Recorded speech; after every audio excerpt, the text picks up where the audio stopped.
हाँ, hello student. ये first lesson का अगला वीडियो हम देने जा रहे हैं। आज जो हम तुम्हें समझाएंगे वो समझाएंगे पुष्प के मादा जननांग को। पुष्प के मादा जननांग को जायांग कहते हैं। इसको इंग्लिश में हम गाइनोइसियम कहते हैं। ऐसा तुम पढ़ चुके हो कि जो पुष्प है, फ्लावर है, उस फ्लावर के सेंटर में एकदम मध्य में एक फ्लास्क जैसी रचना पाई जाती है। ये जो फ्लास्क जैसी रचना पाई जाती है इसी को हम गायनोसियम या जायांग कहते हैं।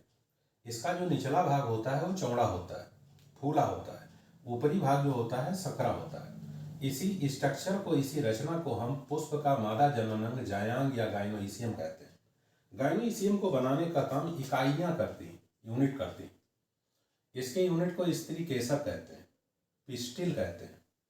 हम इसे दूसरा नाम भी दे सकते हैं, हम इसे अंडक कहते हैं, इंग्लिश में इसे कार्पेल कहते हैं। तो पुष्प के मादा जननांग गायनोइसियम की इकाई को पिस्टिल या हम कार्पेल बोलते हैं। ऐसे पिस्टिल या कार्पेल में 3 भाग होते हैं। इसके शीर्ष भाग को स्टिग्मा कहते हैं। इसका जो मध्य भाग होता है वो नलिका रूपी होता है, इसे स्टाइल कहते हैं। और सबसे नीचे जो चौड़ा भाग होता है इसे अंडाशय या ओवरी कहते हैं। ये 3 भाग हमको जो दिखाई देते हैं वो स्त्री केसर में दिखाई देते हैं, पिस्टिल में दिखाई देते हैं। ऐसे भी फ्लावर मिलते हैं, ऐसे भी प्लांट मिलते हैं जिसमें स्त्री केसर की संख्या गायनोइसियम में केवल सिंगल होती। अगर स्त्री केसर की संख्या गायनोइसियम में केवल सिंगल होती है तो हम इसे मोनोकार्पेलरी गायनोसियम कहते हैं। ऐसा मोनोकार्पेलरी गायनोसियम मटर के पौधे में पाया जाता है। यानी मटर के पौधे के पुष्प में पाए जाने वाला गायनोसियम केवल एक कार्पेल से बना होता है, इसीलिए हम इसे मोनोकार्पेलरी गायनोसियम कहते हैं। ठीक इसी प्रकार कुछ और पौधे हैं जिनमें कार्पेल की संख्या कई होती है।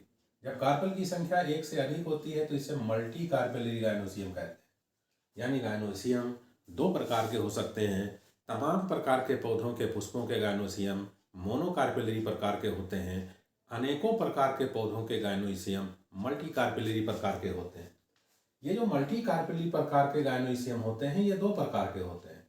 एक होता है सिनकार्पस और एक होता है एपोकार्पस। सिनकार्पस में गायनोसियम में कार्पेल की संख्या अनेक होती है। सभी कार्पेल आपस में फ्यूज होते हैं, यानी नीचे से लेकर ऊपर तक कार्पेल का पूरा स्ट्रक्चर एक दूसरे से संयुक्त होता है, एक दूसरे से फ्यूज होता है। अगर फ्यूज होता है तो इसे हम सिनकार्पस गायनोसियम कहते हैं। ऐसा हमको हिबिस्कस प्लांट में दिखता है, यानी गुड़हल के पौधे में दिखता है। ऐसा हमको पाइपेबर के पौधे में दिखता है। पाइपेबर का पौधा अफीम का पौधा, यानी पाइपेबर के पौधे में और हिबिस्कस के पौधे में पाए जाने वाला गायनोइसियम मल्टी कार्पेली होता है, लेकिन सभी कार्पेल आपस में फ्यूज होते हैं, इसलिए सिनकार्पस होता है। लेकिन कुछ पौधे ऐसे हैं जिनके पुष्पों में पाए जाने वाले गायनोसियम के कार्पेल एक दूसरे से स्वतंत्र होते हैं।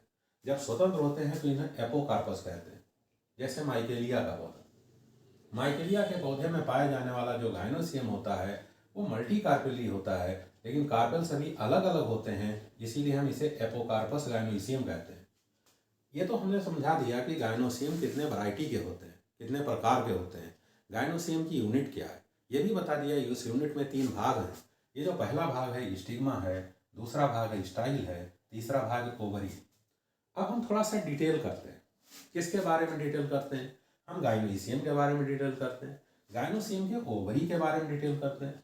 अगर ओवरी के भीतर देखते हैं तो खाली जगह दिखती है, ये खाली जगह दिख रही है। इस खाली जगह को हम लाक्यूल कहते हैं, कोष्ठक कहते हैं। इस कोष्ठक में हमको ऐसी दानेदार रचना दिखती है। ये जो दानेदार रचना दिखती है, इस दानेदार रचना को हम ओव्यूल कहते हैं। हिंदी में इसे बीजांड कहते हैं, इंग्लिश में इसे ओव्यूल कहते हैं। तो ये हमको ओव्यूल दिख रहा है। ये ओव्यूल इस ओवरी के भीतर एक स्पेसिफिक जगह पर लगे होते हैं। जिस जगह पर लगे होते हैं उस जगह को हम अपरा प्लेसेंटा कहते हैं। इसी प्लेसेंटा पर ये ओव्यूल लगे होते हैं। यही ओव्यूल बाद में सीड में परिवर्तित हो जाते हैं। यही ओवरी बाद में फ्रूट में, फल में परिवर्तित हो जाती है। यानी जब लैंगिक जनन की क्रिया पुष्पीय पौधों में कंप्लीट होती है तो इस ओव्यूल से सीड का निर्माण हो जाता है और ओवरी से फल का निर्माण हो जाता है। ये सब कैसे बनते हैं, कौन कौन सी प्रक्रियाएं इसमें संपन्न होती हैं, ये सब हम तुम्हें बताएंगे, लेकिन अपने अगले वीडियो में बताएंगे। यहाँ पर थोड़ी बात और समझोगे। इस ओव्यूल को हम यहाँ से बाहर निकाल लेते हैं और बाहर निकाल करके इसकी आंतरिक रचना का अध्ययन करते हैं, जिसकी सहायता से ये ओव्यूल इस ओवरी के प्लेसेंटा पर लगा होता है वो एक डंठल रूपी रचना होती है। ऐसे डंठल रूपी रचना को हम फनकिल कहते हैं, वृंत कहते हैं। ये जो स्ट्रक्चर तुमको दिख रहा है ओव्यूल की शरीर है, ओव्यूल की बॉडी है।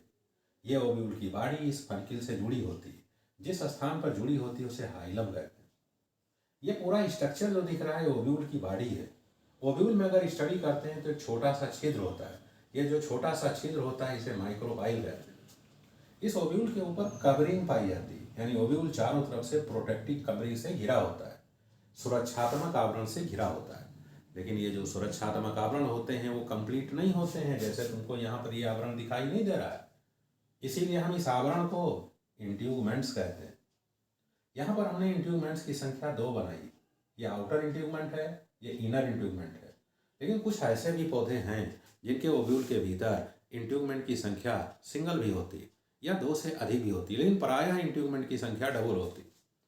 इस इंट्यूगमेंट के अंदर ये जो पूरा स्ट्रक्चर तुमको दिख रहा है, इस स्ट्रक्चर में सेल्स भरी होती हैं। जितनी सेल्स भरी होती हैं सब सेल्स को न्यूक्लियस कहते हैं। इस न्यूक्लियस में गुणसूत्र की संख्या डिप्लॉयड होती है, 2n होती है। अगर हम इस न्यूक्लियस का अध्ययन करें तो इसमें बहुत सारी सेल्स भरी होती हैं, ये अपनी संख्या को बढ़ाती हैं। अभी हमने पढ़ाया माइक्रोपाइल। माइक्रोपाइल का जो विपरीत ध्रुव है, यहाँ इंट्यूगमेंट नहीं होता है। जहाँ इंट्यूगमेंट नहीं होता है विपरीत ध्रुव पर, इसे हम चैलेजा कहते हैं, हिंदी में इसे निभाग कहते हैं। यानी ओव्यूल में स्पष्ट 2 ध्रुव होते हैं, 2 पोल होते हैं। एक पोल को माइक्रोपाइल पोल कहते हैं, एक पोल को चैलेजा पोल कहते हैं। यानी ये 2 ध्रुवीय होते हैं, माइक्रोपाइल पोल और चैलेजा पोल।